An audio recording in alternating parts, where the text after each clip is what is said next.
There it goes. Good morning, everybody. It didn't want to turn on. The heat is affecting everything. My name is Justin Wilson. I'm the Congregational Life Coordinator here at First Universalist Church of Rochester, and it is my honor to welcome you all here to our worshiping community. We thank you for making it here today, and we just want to extend the greeting that you belong because you are here. We invite you to remain after for coffee hour in the Clara Barton Lounge behind us or online in the same Zoom link immediately after the service. There's also a visitor's form on the back of the order of service or a link in the chat that you can click on to provide us with some more information so we can get to know you better and welcome you more than we can do today. So please take a moment to fill that out. If you're looking to become more involved in our welcoming ministry and in our community, we have a number of opportunities. We're always looking for people to help out with coffee hour. So please see MJ Curry, who's waving her fan right there. We also have an LGBTQ social justice group that we are still gathering to launch this fall. So if you're interested in that, see me afterwards and we'll take your name down so that we can contact you as we get started with that. And lastly, we have a number of church projects. If you want to get your hands dirty and do some cleaning and repairing and building, you can see Maritz or Marcy afterwards to find out more details about that. Before we take a moment to turn towards each other, let's turn towards the camera in the back corner there by the pride flag and offer a greeting to our online community. We're happy you're here. Offer a wave, and if you're online, you can pop into the chat and offer a greeting to each other. And here in person at First Universalist, let's take a moment to turn towards our neighbor this morning and offer a greeting and welcome.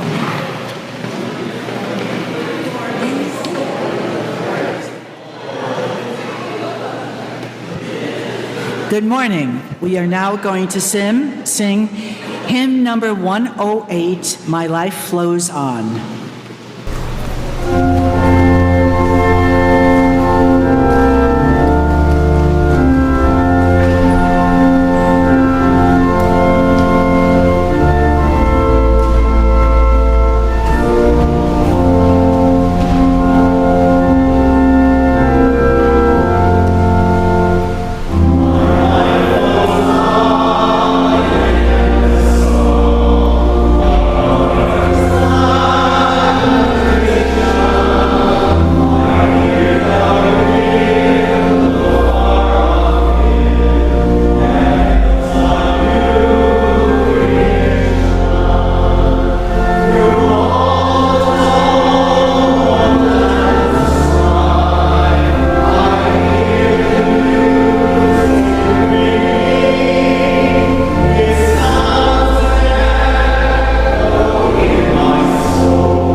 don't want to watch the news. Those are the days when negative events seem to pile on top of each other so that it's almost hard to see over the top. It's too easy to become mired in all the negativity. Too easy to be weighed down. Too easy to do nothing but worry about the state we are in. Certainly much too easy to worry about what the world is coming to. Too easy to feel like we are drowning. Too easy to feel we can see the end from here. But what good does all this negativity get us? I remember a counselor at school talking to some students who were battling anxiety. She told them that 99% of what they worried about would not come to fruition. So they would waste all that energy worrying about things that wouldn't happen instead of using their energy to bring about something positive. Now, I don't believe I'm a Pollyanna, thinking only good things will happen. But I do believe in using my energy to bring some hope into the world, to do something to make people smile, to do something to make people feel cared about. These activities are not a waste of energy. As Malcolm Jamar Warner said in his last podcast, there's always a reason to smile.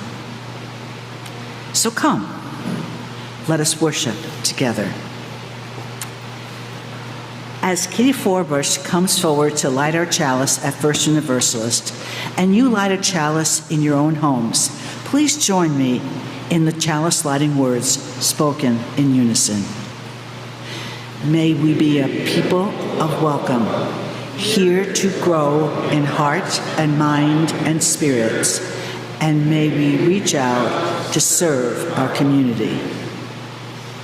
Please rise in body or in spirit for our affirmation of faith, followed by our song offering. Love is the doctrine of this church. The quest for truth is its sacrament, and service is its prayer. To dwell together in peace, to seek knowledge in freedom, to serve humanity in fellowship, to the end that all souls shall go into harmony with the source and meaning of life. Thus do we covenant with each other and with all.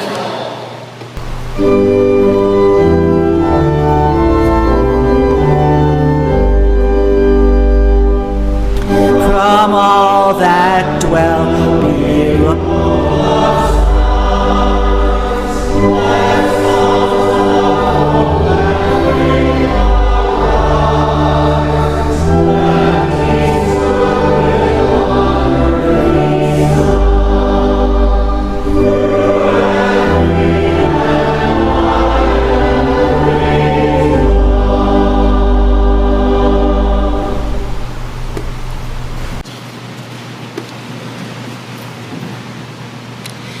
People of Hope by Patty Goodwin. When the tragic happens, we hold on to hope. When our hearts are broken, we hold on to hope. When tears fill our eyes, we hold on to hope. When we feel alone, we hold on to hope. When we feel unloved, we hold on to hope. When we cannot sleep, we hold on to hope. When we come together in pain, we hold on to hope. When our sorrow seems too great to bear, we hold on to hope. We hold on to hope. All is not lost. We hold on to each other. We are a people of hope. Let us support this church to help weed out fear and worry, and to let hope and compassion grow. Please place your offering in the offering basket or give online by scanning the QR code on the back of your order of service. This is also a great time to place visitors' forms in the offering basket. For folks online, please click the link in the chat to give to First Universalist Church. Thank you for your generosity. This morning's offering will now be gratefully received.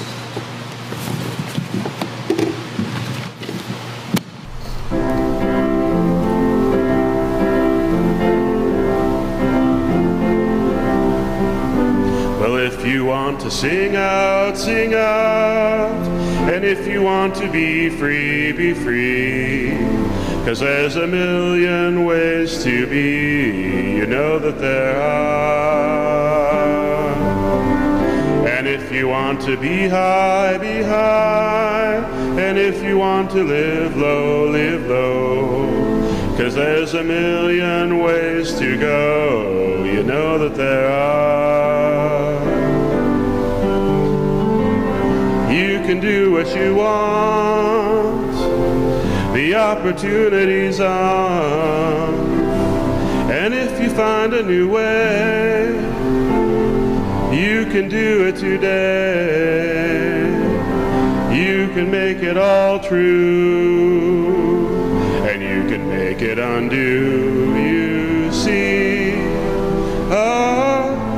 it's easy.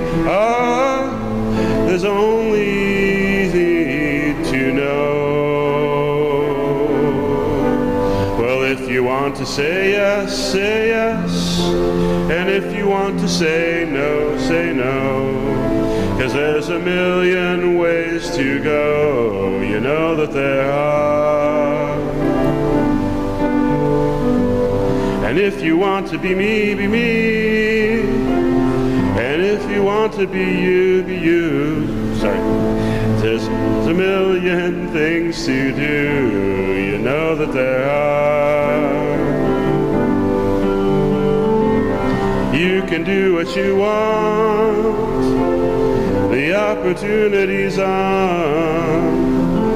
And if you find a new way, you can do it today. You can do it all true, and you can make it all new. You see, it's easy.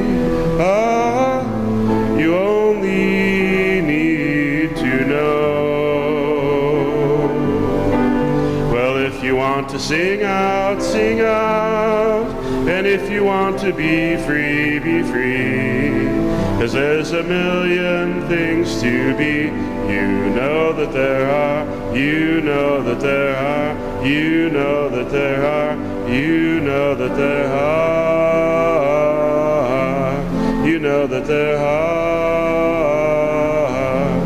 you know that there are.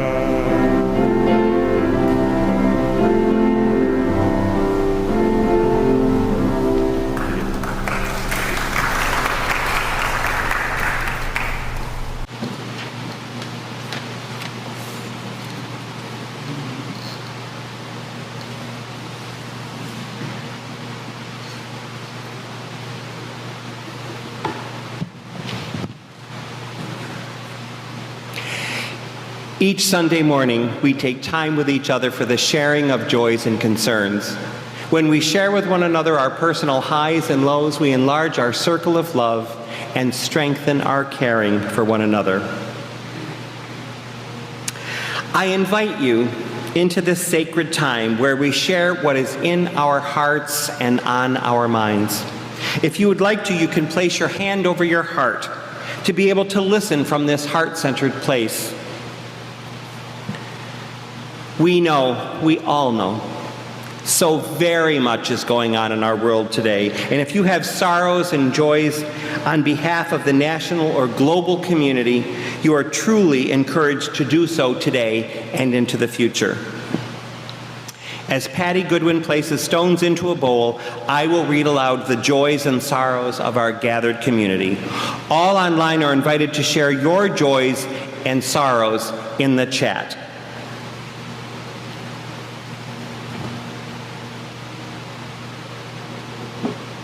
From Becky and Bill Elwell, they are celebrating 62 years of marriage today.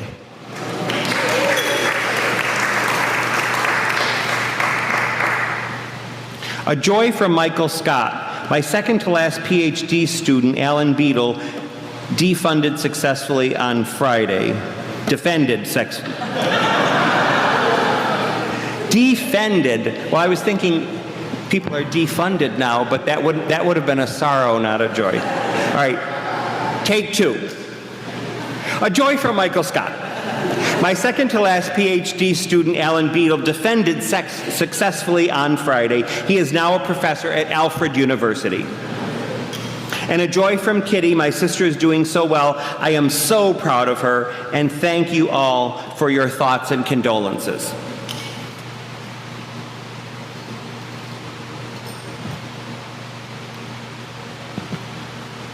From Phil Ebersole, the reports from Gaza indicate that people in Gaza are starting to die of the starvation blockage that the Israeli government has enforced for many weeks. I feel sick at heart that my government is actually supporting this. I wish I could hear more of a Unitarian Universalist prophetic voice on this genocide. From John and Carol, it's good to know that there are people who still strive towards love and positive community.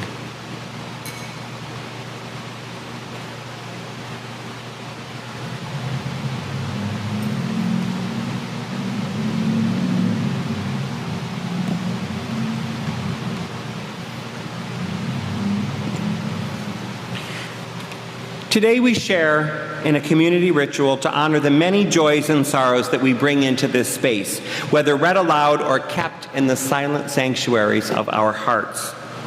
In a moment, those here in person are invited to come forward and drop stones into the bowl. If you need to remain seated, please raise your hand and someone can come to you with a bowl to drop the stones into.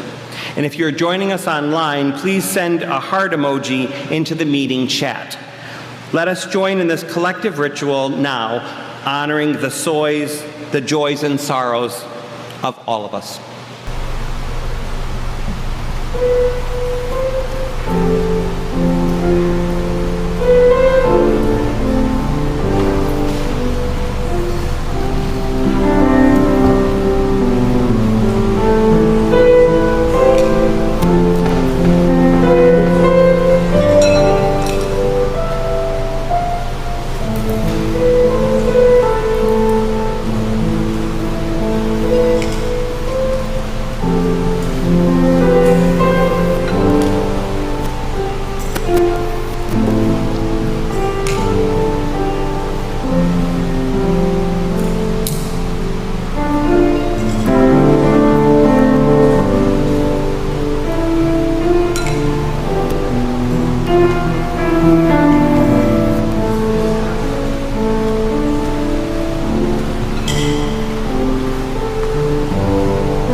Now the circle of our care is drawn larger. May it increase forevermore.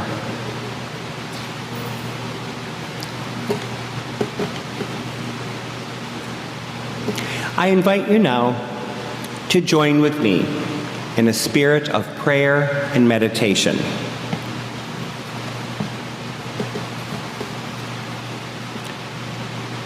May I move gently through this cloudy, murky, gray day. May I remember that this is just one day and that showing up is at least half of what is asked of me.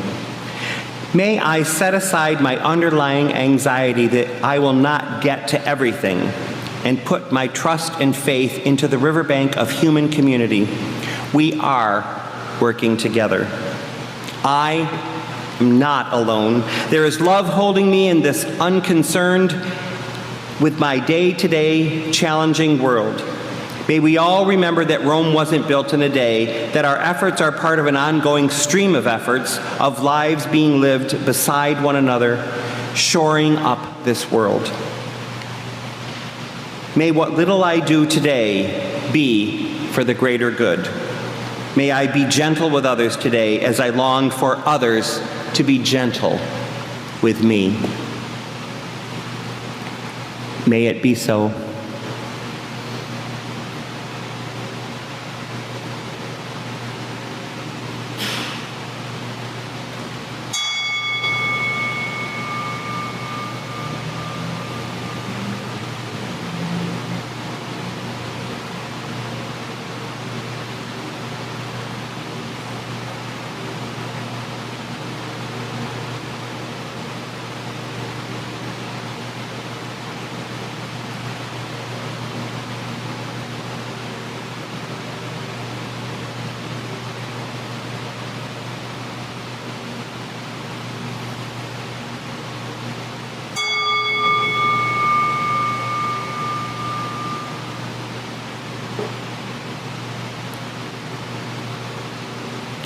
Amen. Blessed be. May it be so.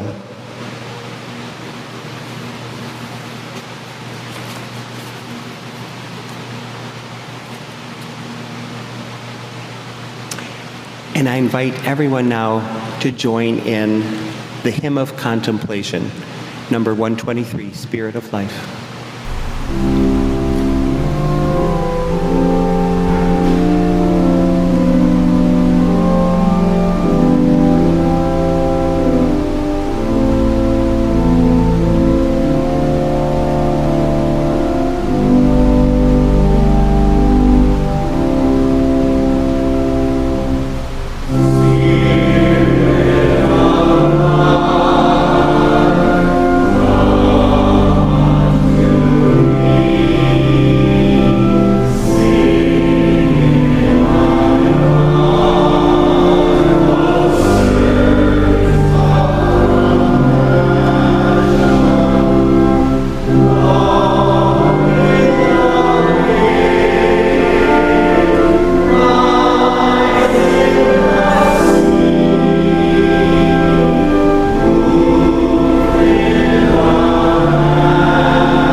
That I am relatively unusual in that I have had two stepfathers in my lifetime. And what's probably even more unusual from what I've gathered over my life experience is that I enjoyed a positive relationship with both of them. Now, my first stepfather has found his way into sermons before. A good man, he was plagued by what I now understand was OCD. He obsessed over tiny details for days on end. And when I give these examples, I am not exaggerating. It could ruin an entire weekend for him if he came home and found a candy wrapper on the front lawn that no one had picked up. Or if someone's shoes had been left in the wrong place. Or if, God forbid, he should discover that there were water spots on the kitchen faucet. These minute details were of the absolute and utmost importance to him. Everything about the house and the yard had to be perfect at all times. And if it wasn't, he could literally be beside himself for days. Now, of course, this is only an opinion, but I've always thought that this quality probably played a significant role in his premature death at the age of 48 of a massive heart attack. Now, by contrast, my second stepfather, Bob, never ever seemed to worry about anything. I sometimes think that perhaps somewhat unconsciously, my mother chose Bob after having lived with Joe and all of his obsessions. And my own father, while not difficult like Joe, was also a big-time worrier. His worries tended to be a little bit bigger picture: finances, his health, our health, world politics. But he too could obsess over minutia, and these are all real examples, especially for some reason scratches or marks on the car. He could fret for days on end over a minor fender bender, a perceived slight by a neighbor, or a $2 parking ticket. Yes, I looked it up. They really were that cheap in the 1970s. Now again, I am certainly not a doctor, and I don't even play one on TV, but I think that my father's death at the age of 43 from a heart attack was partly a result of all of this worrying that he did. So after having been married 2 times in a row to obsessive worriers, and having been raised by 2 worrying parents herself, I think my mother had absolutely no idea what to make of Bob at all. I suspect that a part of her was drawn to him because of his easygoing personality after spending a lifetime with worriers. But as is often the case in marriage, though, and those of us that are married know this, the qualities which initially attract us to a partner are the same qualities which often later irritate us and cause us conflict. And as the years went on, one of the things that bothered my mother the most about Bob was the fact that he never worried. And because he never worried, she somehow felt that she had a responsibility to take on his worries for him. Bob was a widower, so there was no other parent in the picture to worry about his children. Now, all of the children, both his children and my mother's children, we were all grown before they got married, but that didn't mean that no one needed any care and attention. Bob's 2 younger children, though very kind people, came with their share of troubles. And I think that's probably partly the result of having lost their mother at a young age. His daughter, Karen, in particular, had a really hard time finding her way in the world. And like so many young people in their 20s and 30s, she battled significant substance abuse issues for many years. She got quite deeply into the whole world of drug selling and drug dealers, and she often ended up in situations where she felt that she had no choice but to participate in illegal activities. And this finally caught up to her one night, and she was arrested near the New York-Pennsylvania border on some kind of a drug-related charge. I was never privy to the exact details. I think it was around bedtime when my mother and Bob got the call. The sheriff was calling to ask my stepfather to post bail and come and pick her up.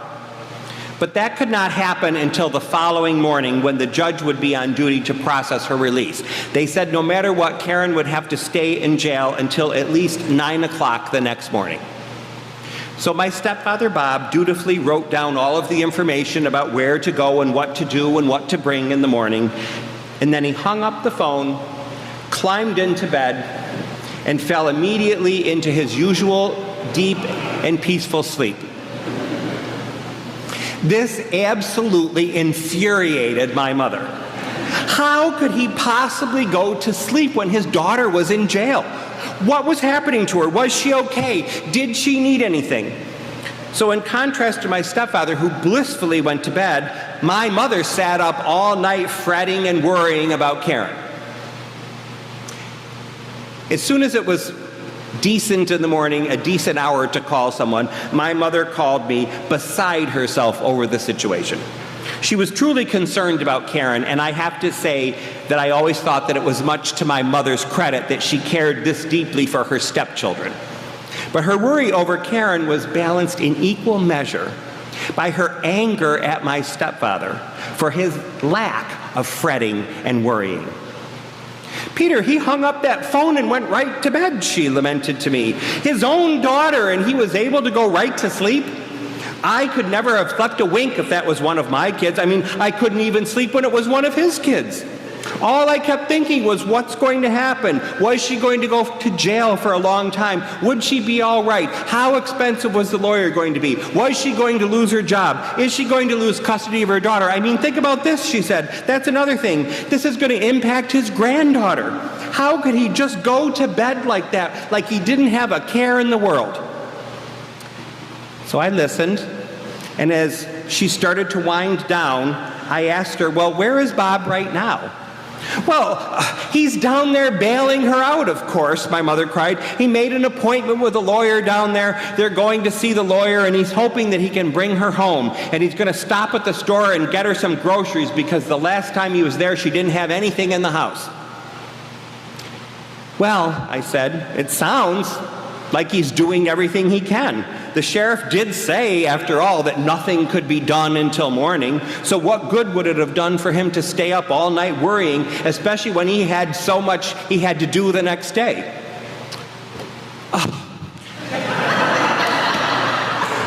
You just don't understand, my mother said in frustration. You could never, ever understand because you don't have kids. Well, what is it that I don't understand? I asked. You don't understand what it's like to have kids, my mother said again. Only a parent really understands what it's like to worry about someone. Well, it didn't help when I pointed out to her that Bob had 4 kids. And yet he didn't share her penchant for worrying. So she replied in exasperation when I did say that. That's my point, she said. How could he care about his daughter and go to sleep like that? And that is when I saw it. I saw finally what she was upset about. Like so many of us, my mother equated worry with love. If you love someone, you worry about them. If you love someone, you can't be happy when they're happy. If you love someone, you can't rest when they are restless, feel peace when they are struggling, or laugh when they are crying. You are duty-bound to suffer right along with them at all times. There can be no daylight between their pain and your peace. And conversely, if you can set aside your worry and actually dare to go to sleep, that means you don't really care and you don't truly love them. Now, I don't think that this is really an uncommon feeling. I think to a degree this belief that worry equates to caring is fairly common. And it isn't limited to love for other people either. I also see this ethos among justice-oriented people as well, especially since Donald Trump appeared on the scene. I have heard people say things like, how can I go to a party or take a vacation or focus on my own well-being when there is such a dark cloud hanging over us? When so many people are suffering, when there is so much to worry about, as if somehow we are making things better by fretting, or we are furthering the cause by stewing. That if we somehow refuse ourselves peace and deny ourselves joy, we are doing something positive and we are behaving like good people. And in my mother's case, this way of being was not limited to her role as a mother. When her sister, my Aunt Jean, was diagnosed with cancer, my mother's ethos really went into overdrive. My aunt was one of those people who sadly only lived 7 months from her diagnosis after they discovered it. And my mother, I must say, was as devoted as any sister could possibly be. For those 7 months, she pretty much put her entire life on hold. She visited my aunt nearly every day. She went with her to all of her doctor appointments. She began to manage her bills for her. She cleaned her house for her. She even began parenting my adult cousins for her in certain ways. My mother always loved the Christmas holidays. She loved all the Christmas decorating and all the shopping and all the parties, but that year she seemed hesitant to indulge in any of it. Multiple times between Thanksgiving and Christmas, she would turn down invitations and forgo all of her normal activities, saying to me, "How can I enjoy myself when my sister can't?" After all, she loves the holidays too. How can I enjoy them when I know that she can't? Things really came to a head at New Year's. My mother and Bob always had a long-standing tradition with their friends. Every New Year's, they went with 3 other couples to Wellsboro, Pennsylvania. Apparently, the hotel there would put on a lovely New Year's Eve party. They would stay the night and then have brunch before they returned in the morning. It was one of my mother's favorite things that she did all year, and she always really looked forward to it. But the year that Aunt Jean was sick, she decided a few days before the outing that she just couldn't go. "I just can't go and enjoy myself like that when my sister can't," she said. Now, it wasn't like Aunt Jean needed anything at that moment. Right then, she was at home, she was doing pretty well, and her own daughter and grandchildren were staying with her for the holidays. So my mother was not needed for that 48-hour period to do anything. It was more just the idea that it was somehow a betrayal of her sister if she enjoyed herself. And that was the thing that was holding her back. As if somehow denying herself pleasure would contribute something useful or positive to her sister's situation. Now, Bob, I must say, was not terribly sympathetic to her plight. He reasoned that Aunt Jean had her own family staying with her, was not in any immediate health danger, and that she herself had been encouraging my mother to go. But nothing that I could say or that he could say or my sisters could say could persuade her. She just couldn't go someplace for pleasure while her sister was sick. Finally, Bob said, "Dear, I support you if you feel like you can't leave your sister. But we look forward to this all year. Our friends are expecting us, and I am going to go anyway." Well, this, of course, did not sit well with my mother. "You see," she said to me again, "he just doesn't understand. He can go right on about his business no matter what's going on. Why, he doesn't worry about a thing. Why, it's just like the time Karen was in jail." And then we went into that whole story again.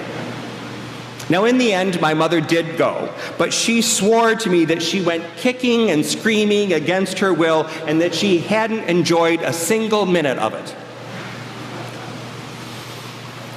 Now, because she was my mother, and we're usually pretty intertwined with our parents, a part of me certainly did understand her position. But even back then, I saw the wisdom in Bob's approach to things. He understood in a way that she never did that sort of perpetual worry and pointless self-sacrifice serves no purpose. Now, it's not that he didn't care. He most certainly did. Let's revisit for just a moment what happened the night that his daughter Karen was arrested. He answered the phone when the sheriff called. He dutifully took down all of the information that he needed.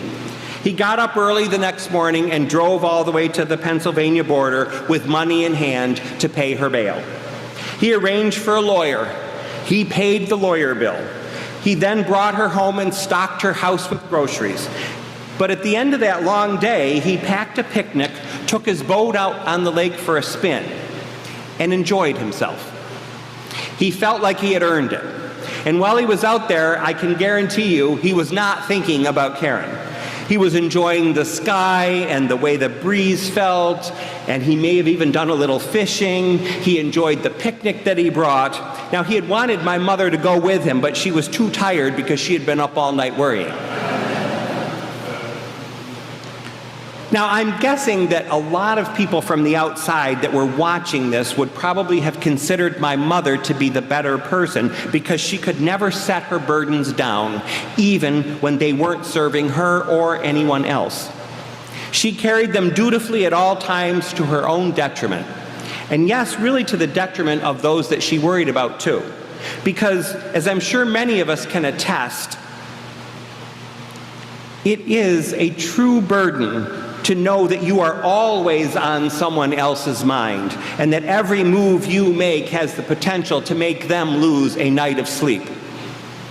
There are more stories than I could possibly ever tell or that you would want to hear about all of the times that I went to great lengths to keep things from my mother so that she wouldn't worry. And in addition to depriving myself of any comfort or wisdom or help she might have been able to offer, the vigilance that I felt to protect her from worrying also kept us from being as close as we otherwise could have been. You see, healthy relationships thrive when there are clear boundaries and we don't take on burdens which are not ours to bear. We can be helpful, we can be useful, we can be generous without destroying our own sense of peace and well-being. Bob did everything his daughter needed him to do, and at times I definitely saw him go way above and beyond what a lot of parents would do. But he also understood where he ended and where she began, and once he had done everything that he could do for the moment, he enjoyed the peace of mind of knowing that his own house was in order, and he enjoyed peace and did things that he liked. And as the years went on, I began to notice something else as well. Like Bob's two younger children, my own two sisters both had a lot of trouble getting off the launching pad, so to speak. And my mother was often called upon to do things for them that they really should have been able to do for themselves by the time they were in their 30s and even, in some cases, into their 40s. She did everything she possibly could, worried herself to exhaustion over it most of the time, and it deprived her of her joy. And increasingly, I saw that she resented them. She resented the toll that it took on her own happiness to constantly have to bail them out of crisis after crisis. Now, Karen and Bob's youngest son also never really made it on their own. Bob was also, like my mother, called upon to do lots of things that they should have been doing for themselves. But unlike my mother, he never seemed resentful. He was always cheerful and positive, and I think this is because he did things for them and then he let it go. He didn't stew or fret or worry about them all the time. Now, having come by fretting and worrying honestly from both my father and my mother and all four of my grandparents, I have a tendency to be the same way unless I make a conscious effort to keep myself in check.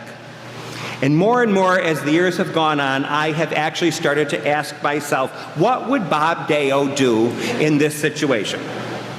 Would he worry and fret? Or would he just do what he could do and then move on with his own life? Now, in recent years, I have begun to consciously teach myself to emulate Bob instead of my mother when it comes to being in distressing situations. I like to think that I always show up for people and that I help people as much as I can. My own work, though, and I suspect this might be true for many of us, has always been recognizing where I end and other people begin. Like my mother, unless I make a conscious effort, I have a difficult time setting down the burdens of those I love, and in a larger sense, setting down the burdens of the world in general. Because like so many of us, I was raised to believe that worrying equates to caring, and that a lack of worry means a lack of care and concern.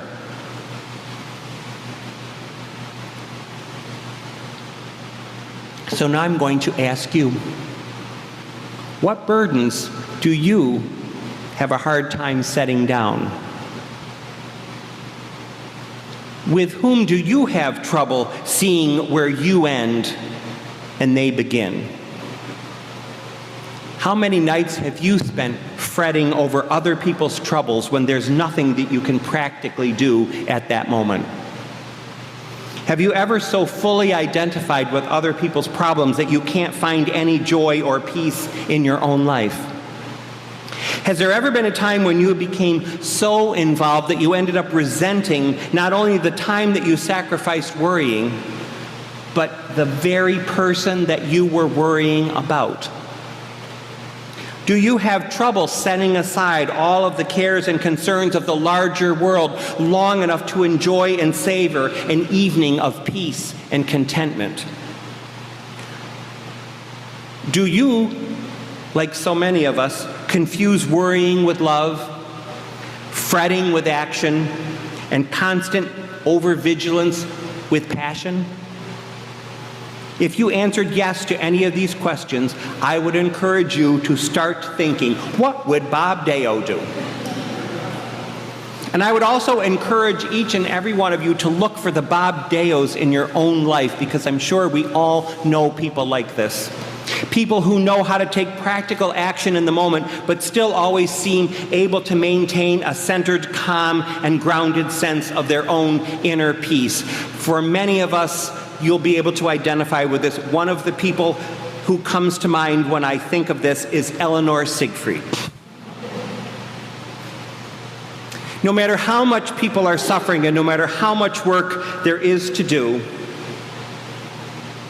it is vital that we are able to see where we end and other people begin. We owe it to ourselves to preserve our own well-being. We also owe it to those people who worry about us enough to carry our burdens for us, to do as much as we can to maintain our own sense of inner peace, because people who love us and care about us have a hard time being happy if they see how unhappy we are. And finally, I think we owe it to the world to be as centered and grounded and peaceful as possible.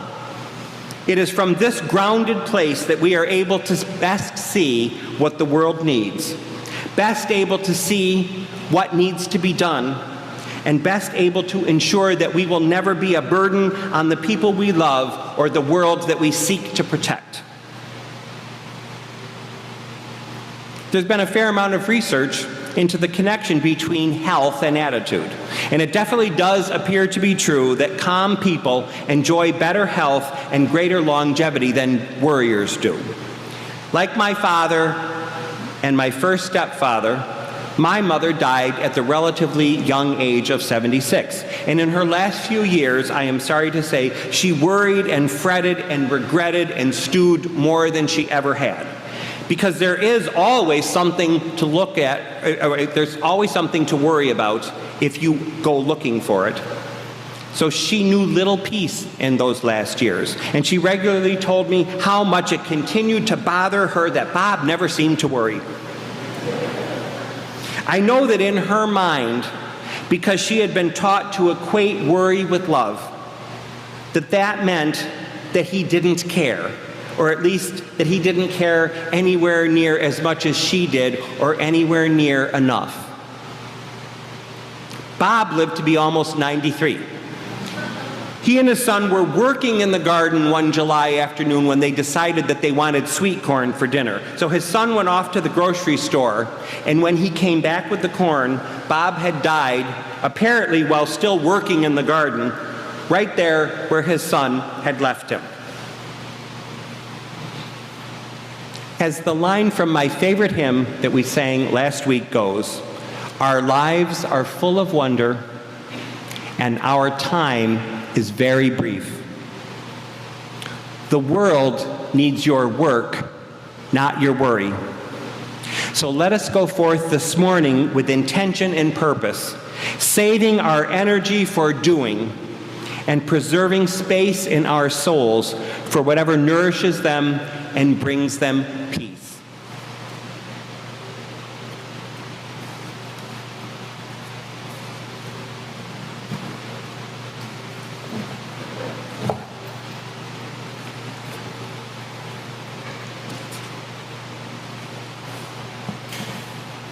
And on that theme, let us join together singing, I've Got Peace Like a River.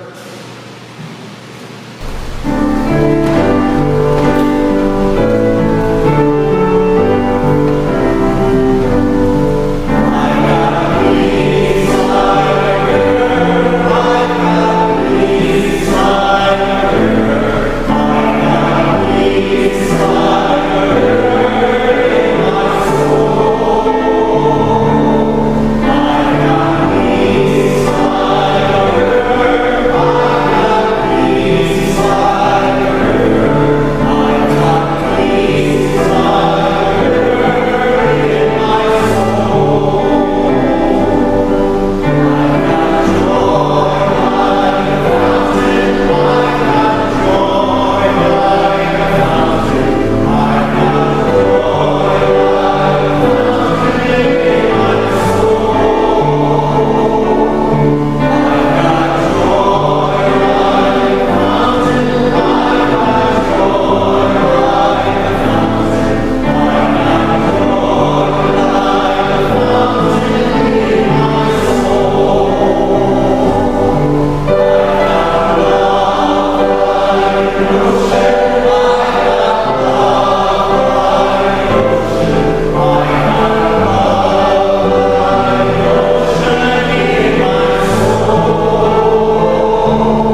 Please remain standing as Patty Goodwin extinguishes our chalice flame this morning, and let us read together the words printed on the screen. We extinguish this flame, but we keep its light in our hearts with its message of love and justice, taking it outside these walls to the world we live in until we are together again. As we close the service this morning, I invite you to again place your hand over your heart. If you are joining us online, I invite you to turn your settings to gallery view and look upon the faces of those who are here with you. And for those of us that are here together in this room, please take a moment to look around at all of the beautiful souls who are here with you this morning. Changes abound around us, within us, and between us. In our communities, our neighborhoods, and our beloved faith communities, changes abound. May we each find the balance point we need as we move forward through our ever-changing world. The balance between the old and the new, the balance between the known and unknown, the balance between peace and concern, between what is in our control and what is not, between the familiar and the perhaps bold and risky possibilities that are still out there waiting. Blessed be, may it be so. Amen. Everyone is invited to join us for a coffee hour immediately after the service in the Clara Barton Lounge or online in the current Zoom meeting. We hope to see everyone there.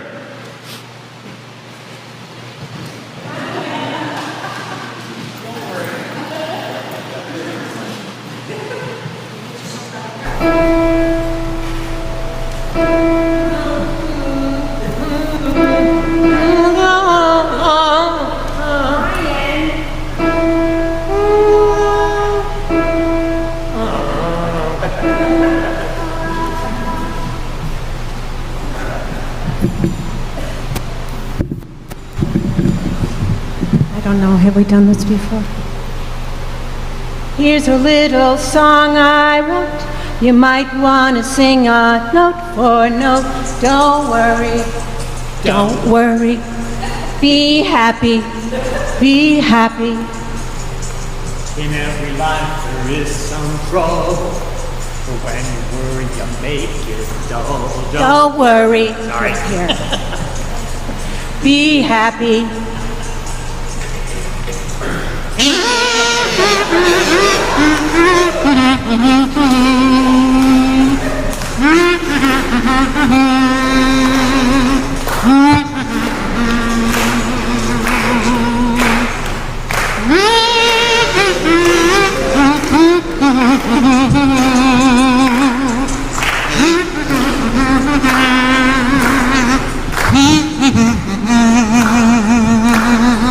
It's your turn. Got a place to lay your head.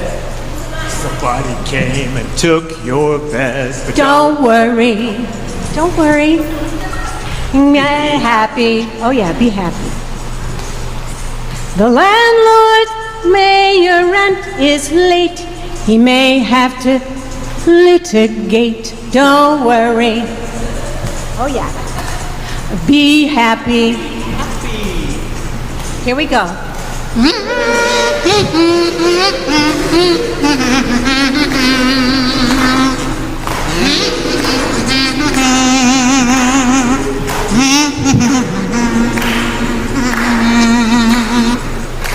Ain't got no cash, ain't got no style, ain't got no gal to make me smile. Don't worry, don't worry. Be happy, be happy, Mike. when you worry, your face will frown, and you will bring everybody down. So don't Worry. Be happy. Be happy. Grand finale.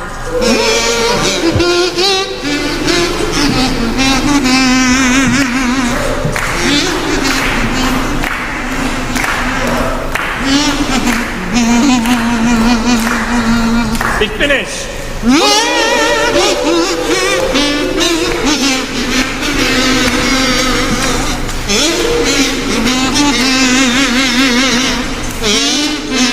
Don't